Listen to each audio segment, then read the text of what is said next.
नमस्कार।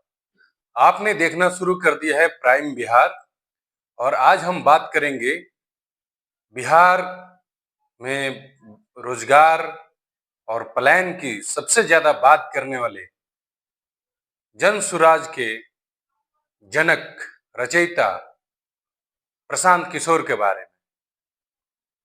प्रशांत किशोर पिछले 3 वर्षों से बिहार में गांव-गांव, पंचायत-पंचायत घूम रहे थे और ये चर्चा पूरी मीडिया में भी थी।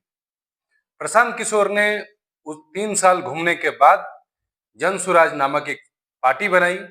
उस पार्टी में बिहार के तमाम बड़े-बड़े अधिकारियों और कुछ पूर्व नेताओं को लेकर आए। दावा किया कि 1 करोड़ लोग उनकी पार्टी की स्थापना के दिन ही जन सुराज के सदस्य बन गए हैं। इसके बावजूद आज जो चुनावी प्रक्रिया चल रही है उसमें प्रशांत किशोर कहां पिछड़ रहे हैं, कहां आगे जा रहे हैं।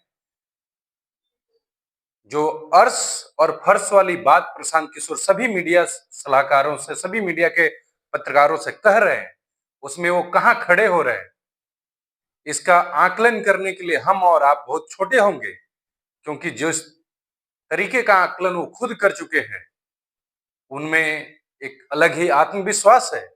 क्योंकि अब तक वो देश के लगभग सारी बड़ी-बड़ी पार्टियों के साथ, बड़े-बड़े नेताओं के साथ काम कर चुके हैं, बहुतों के सलाहकार रह चुके हैं और उनके दावे के अनुसार वो अब तक प्रधानमंत्री और मुख्यमंत्री भी बना चुके हैं। हालांकि उनके इस दावे की असली परीक्षा इस चुनाव में होगी कि जो काम वो पर्दे के पीछे रहकर कर रहे थे, कितना आसान था, कितना योगदान था उनका, क्या केवल उनका योगदान था या उन पार्टियों का अपना कार्यकर्ता का समर्पण था जिसको वो एक दिशा दे पा रहे थे।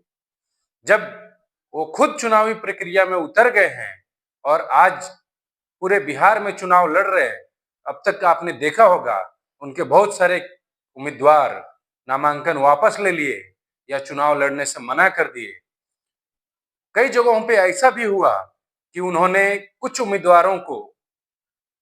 कुछ संभावित उम्मीदवारों को नाराज करके किसी को टिकट दिया और जिसको टिकट दिया उसने पार्टी का दामन छोड़ दिया और दूसरे पार्टी में जाकर शामिल हो गया।